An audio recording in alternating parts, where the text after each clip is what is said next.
Zombies. Gentlemen, lock and load.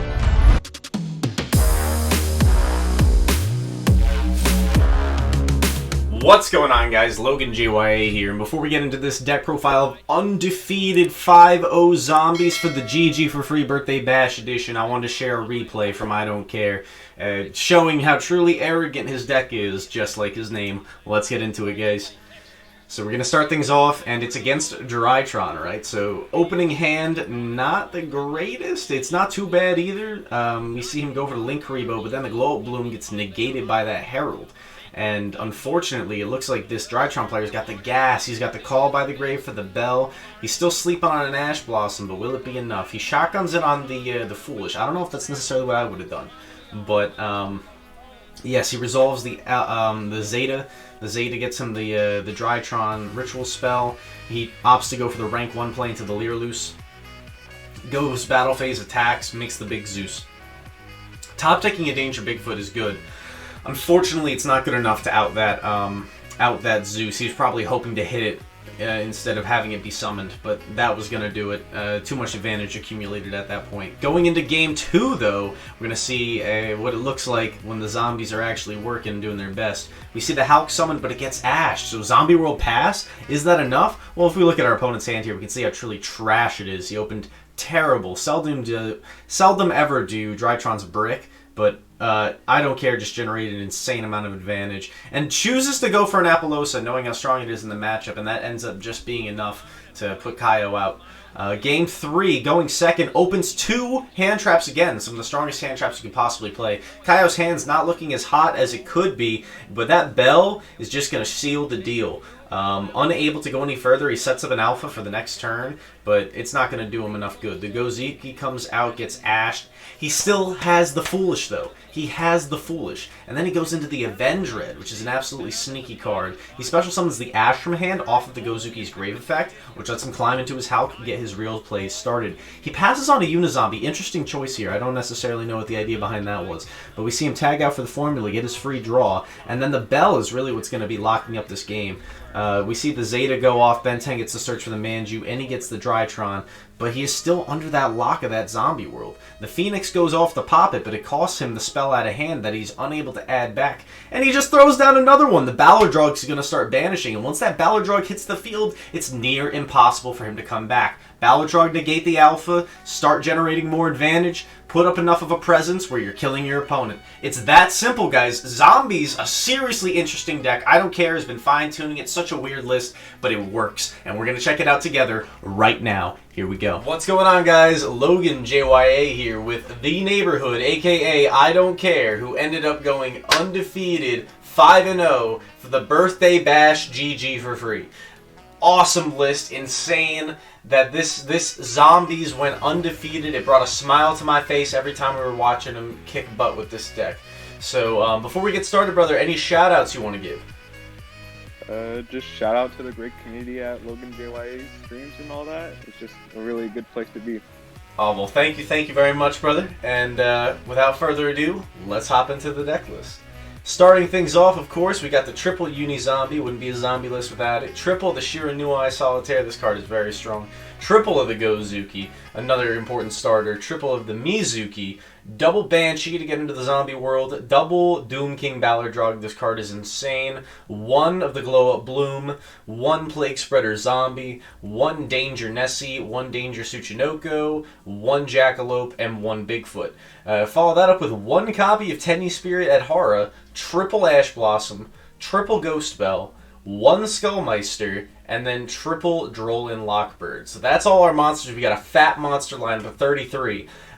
First and foremost, we got a lot of hand traps in here. Were you happy with the ratios you chose to play? Obviously, there's like this one little Skullmeister over here alone, but were you happy with these with this lineup?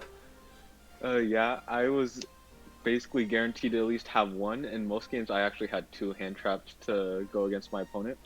Nice, nice. And what was the most impactful hand trap that you were playing?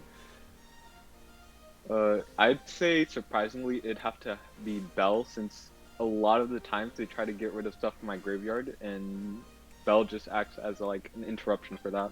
Nice, nice. And anything else about the monster lineup you want to mention? I know the Adhara stood out to me. What was the purpose of that one? Just another tuner extender? Yeah, it's just another tuner extender, and in some circumstances, since it's a level 1, at the end of the combo, you can bring back Link Karibo and get an extra draw on my turn. Nice, true, because it ends up being a zombie. I see, I see. Very cool. Alright, anything else you want to say about the monster lineup? Yeah, so some people might be wondering why I run Bigfoot going first, and to be honest, it's just an out to Dragoon and the statue, the barrier statue. Right. Yeah, because you can still legally activate it, because it doesn't have to be special summoned, is that correct? Or is it... Yeah, you can still activate it. It's rolling just for dangers. Got it. Okay, cool, cool, cool. And, yeah, so after that, let's move into the spell lineup. We got triple the Zombie World, 1 Foolish Burial, 1 Monster Reborn, 1 Call by the Grave, 1 Instant Fusion, and then this blows my mind, the 1 Cosmic Cyclone. Obviously, the Zombie World, no explanation needed there. It's one of the most key cards in this deck. It's very similar to how it's so effective with Necro Valley and the Gravekeeper deck. It actually counters a lot of the meta by changing those types. It's actually pretty legit, and obviously it plays right into your engine and strategy of turning all of your extenders into zombies. But the 1 Cosmic Cyclone alone down here is kind of interesting, as well as your choice to play the Instant Fusion. So my first question is, why did you choose to play the Cosmic? I think I already know, but I want to hear you say it. And then why what's up with the 1 copy of Instant Fusion? Did it come up for you? Was it worth it? So starting off with the Cyclone, I'm pretty sure most people can guess. It's just my 1 out to mine, and it's pretty good against the meta. And then for the Instant Fusion, it's basically just a second copy of Called by the Grave, since I have Restrict in the extra deck. Right. And do you think it was worth it, even though it took up an extra deck slot?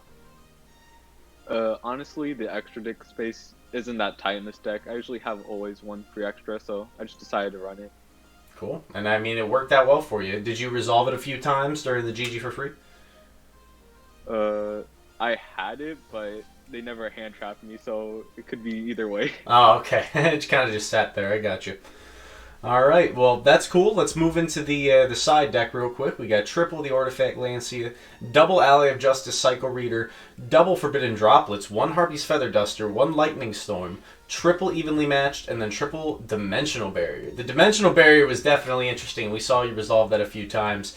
Besides that, any general thoughts about your side deck? The ratios are definitely a little interesting, but I want to hear what you have to say about it. What was the most impactful card in your side deck, and how do you feel about the ratios you chose to play? The most impactful card in my side deck by far was Forbidden Droplets. It just helped me out so many cards that I wouldn't have otherwise. I might consider bumping it up to 3 and taking out maybe a Lightning Storm, but that's about it. Gotcha. Yeah, that's fair.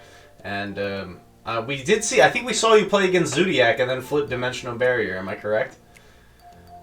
I think then I also flipped it against against another XE spam deck. Right. Cool, cool. Alright, well, let's move on to the extra deck and bring this list to a close. We got 1 Millenniumized Restrict, 1 Formula Synchron, 1 Shooting Riser Dragon, 1 FA Dawn Dragster, 1 of the Psyframe Lord Omega, 1 Draco Berserker of the Tenyi, 1 Shiranui Soon Saga. That's all the synchros. Then we got Link Monsters, 1 Link Karibo, 1 Hulk, 1 Vampire Sucker, 1 Avendred Savior, 1 IP Masquerena, 1 Nightmare Unicorn, 1 Axis Code Talker, and then the Appaloosa, bringing it to a close. So obviously this is a very, very diverse extra deck with so many interesting choices here. I gotta ask you, what is the ending strategy like? What is your ideal end board? Because I've seen you play the deck, and I know that it changes from time to time, especially depending on your matchup. But when you're going in blind, what do you usually shoot for? So if I'm going in blind, I usually like to end with a Hulk, a Sucker, and then a Baylor dropped Grave, so I can get a draw next turn. Gotcha. So these two ending on the field, and then you also get the draw off the formula when you tag it out, or you can go into Riser, which lets you Foolish Burial some of your zombie targets, right? Yeah, and then with formula, I can also go into Sun Saga to pop 1 card. Oh yeah, right. That's crazy. See, it's just how interactive this deck is. It plays on the opponent's turn like it's nobody's business. It's so cool. And I guess while we wrap up, I want to hear a little bit more about your matchups and then any other general thoughts you have about the deck. So you want to tell us a bit about like some of your matchups, what was hard, what was easy? So by far one of the best matchups for this deck is Bird Up or Lilith Tri-Brigade. The zombie world just completely outs their entire strategy, and I just have Baylor Drock to help against like Phoenix and other like things that get zombie world off the field. Right. And was there? Did you? I know we saw you play against the Bird Up. Did you play against any Drytron? Yeah, I played against one, and it's a pretty back and forth matchup. You know, it's really like hand dependent, like what you draw. Right. Cool.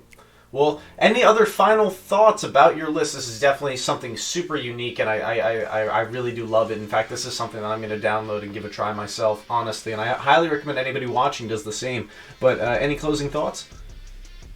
No, it was a wonderful day yesterday at the birthday bash GG4FREE, and hopefully I can top again with the strategy. Absolutely, brother. We look forward to seeing you again in future GG4FREE tournaments. If you guys want to play in the GG4FREE, hit the link in the description down below. Come join the live stream. We run them every Wednesday. Every single Wednesday without fail. So that's all I got for you guys today. Huge shout out and thank you to the neighborhood, aka I Don't Care on DB. Be sure to show him some love and drop a like and a comment down below. That's all I got for you today. LoganJYA signing off. Have a great day.